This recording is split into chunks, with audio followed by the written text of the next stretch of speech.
ইদানিং আমরা লক্ষ্য করছি বেশ কিছু নব্য সুফি যারা ইদানিং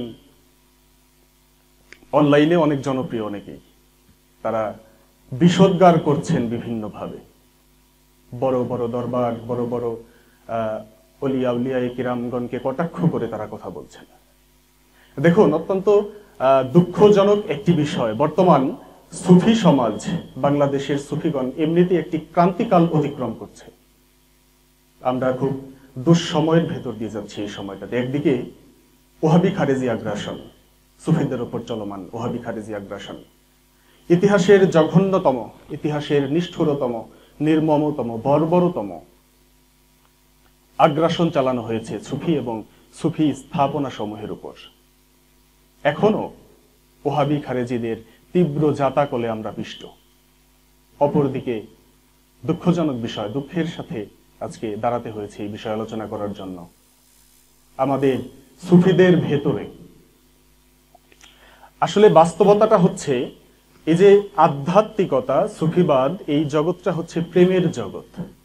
এই জগতের যারাই সবাই হয় প্রেমময়, তারা প্রেম দিয়ে মানুষকে আলিঙ্গন করে, প্রেম দিয়ে মানুষকে গ্রহণ করে। আমাদের মধ্যে নব্য কিছু সুফি যারা বিষোদ্গারের রীতি চালু করে ফেলেছে আমাদের এই সুফি সমাজের ভেতর। অন্যকে ছোট করে নিজে বড় হওয়ার অপচেষ্টা, এটা একটা অপসংস্কৃতি আমাদের মধ্যে চালু হয়েছে। অন্য দরবারকে ছোট করতে পারলে আমি বড় হইলাম, একজন প্রতিষ্ঠিত সুফির নামে একটা মিথ্যাচার বললে আমি বড় হয়ে গেলাম। এই ধরনের জঘন্য বিকৃত মানসিকতা আমাদের সুফি সমাজের মধ্যে অনেকের মধ্যে আমরা লক্ষ্য করতেছি। আমি আরো স্পষ্ট করে বলি, আজ থেকে অনেক আগে দুটি বই প্রকাশিত হয়েছে সুফিবাদ প্রকাশনালয় থেকে।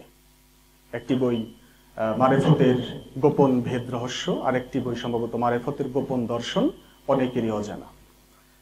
সত্য বলতে এই দুইটা বইয়ের মতো মানে বস্তা পচা আবর্জনার বই আমি এ যাবৎ সামান্য জীবনকালে যতটুকু পড়াশোনা করেছি, এত বস্তা পচা আবর্জনার বই অন্য কোনো বই বাংলার ইতিহাসে, বাংলার ধর্মের ইতিহাসে আমার চোখে পড়ে নাই। এই বইয়ের ভেতরে কি লেখা? বইয়ের ভেতরে আসলে বই ব্যাপী, আপনারা ওই যে হাটে বাজারে মলম বিক্রি করতে দেখেন না, তারা যেভাবে মলম বিক্রি করার অ্যাডভার্টাইজিং করে, ঠিক সেরকম কিছু কথা লেখা। কিরকম? লেখকরা সেখানে, অনেকজন লেখক বইটার ভেতরে, একজন না অনেকজন লেখক, একটা প্রতিষ্ঠিত দরবার, সেই দরবারের পীর মাশায়েখগণ, তাদের ভক্তগণ, তারা সবাই মিলে বই দুটো লিখেছে। বইয়ের ভেতরে লেখা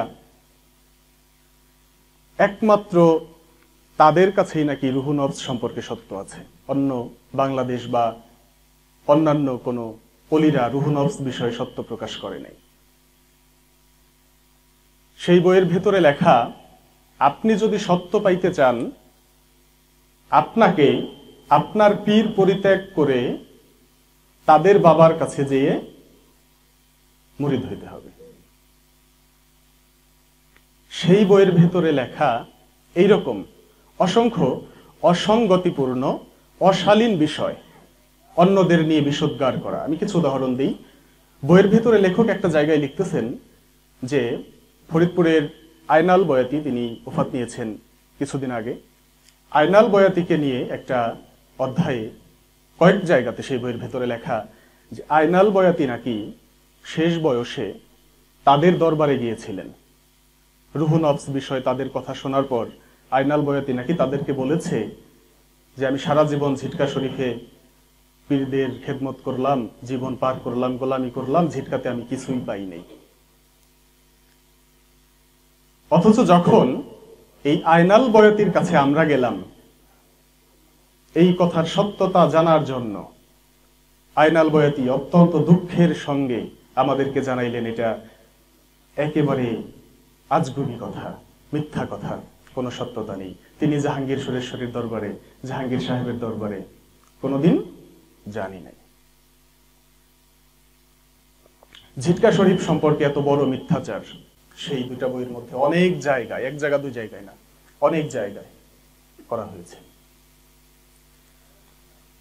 সেই বইয়ে শুধু ঝিটকাকে নিয়ে বিষোদ্গার করা হয় নাই, বিষোদ্গার করা হয়েছে কুষ্টিয়া মনসুর শাহকে নিয়ে, বিষোদ্গার করা হয়েছে, আপনারা জানেন অনেক সুফি সঙ্গীত জগতে হাসান চিশতি অনেক গান লিখেছেন, ইসরাইল শাহ তিনার ভক্ত, সেই হাসান চিশতিকে নিয়ে বিষোদ্গার করা হয়েছে, দেওয়ান আব্দুর রশিদ চিশতি নিজামীকে নিয়ে। ঝিটকার রুহু নফসের জ্ঞান নিয়ে তারা কটাক্ষ করেছে, তারা অশালীন ভাষায়, অসুন্দর ভাষায় কটাক্ষ করেছে।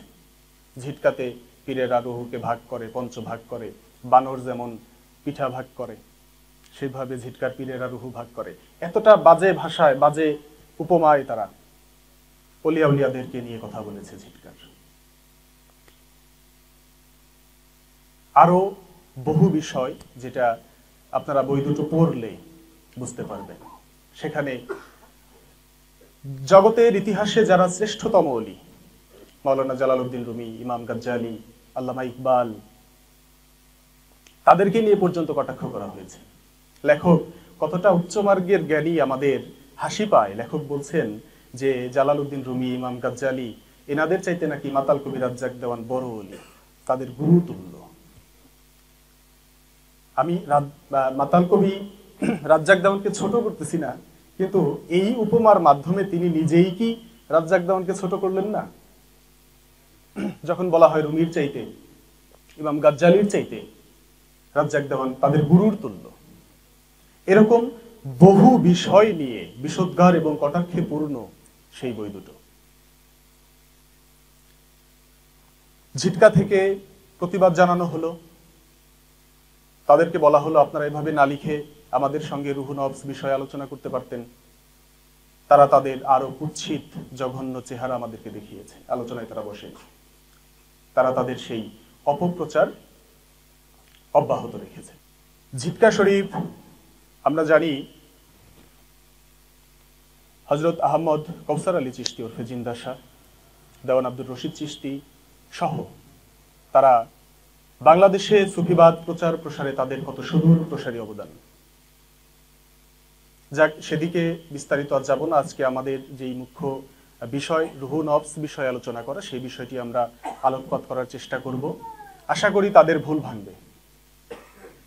তারা শুধু ঝিটকা নয়, সমগ্র পৃথিবীর সুফি সমাজ, অলি সমাজকে হেয় করে, ছোট করে ক্রমাগত যেই বিষোদ্গার করে যাচ্ছেন, আমাদের এই আলোচনার মাধ্যমে আমরা আশা করি তাদের ভুল ভাঙবে। তারপরও আলোচনার প্রারম্ভেই বলে রাখি, রুহু নফস বিষয়ে আমাদের সাথে আলোচনার দরজা আপনাদের জন্য সবসময় খোলা। এটা আমরা পূর্বেও বলেছি, যে কোনো দিন যে কোনো স্থানে রুহু নফস বিষয়ে আপনাদের সঙ্গে আমরা আলোচনায় বসতে রাজি। তারা এখনো পর্যন্ত সরাসরি তাদেরকে আহ্বান করা হয়েছে, তারা আসেনি। এই বিষয়টি নিয়ে যখন আমার দাদা মুর্শিদ বেনজিরিয়া চিস্তিয়া দরবার শরীফের মহান মুর্শিদ কেবলা হযরত খাজা কাজী বেনজির হক চিস্তি নিজামী তিনি যখন আওয়াজ তুললেন, কথা বললেন যে তোমরা যে সকল অলিকে ছোট করতেছো, রুহু নফস বিষয়ে কথা বলতেছো, এই বিষয়ে তোমরা জানো না, তোমরা জানো, তখন তারা তাদের সেই কুৎসিত কদর্য চেহারাটি আবার দেখাইল। সদল বলে আক্রমণ করে তারা অনলাইনে, আপনারা যারা অনলাইনে থাকেন তারা জানেন কত কুৎসিত ভাবে তারা গালিগালাজ করেছে খাজা কাজী বেনজির হক চিশতি নিজামীর মতো যুগ শ্রেষ্ঠ একজন অলির প্রতি। তাদের কটাক্ষ আমরা লক্ষ্য করেছি। যাই হোক, আজকের এই আলোচনার মাধ্যমে আমরা পরিষ্কার করতে চাই, আউলিয়ায়ে কেরামগণ যে পথে, যে মতে, যেভাবে আমাদেরকে মানুষ হওয়ার শিক্ষা দিয়েছেন, সেই পথটি সত্য পথ। নব্য তত্ত্ব আমদানি করে হাজার বছরের সুফিবাদের এই যে ফল্গু ধারা, এটাকে কলঙ্কিত করা যাবে না।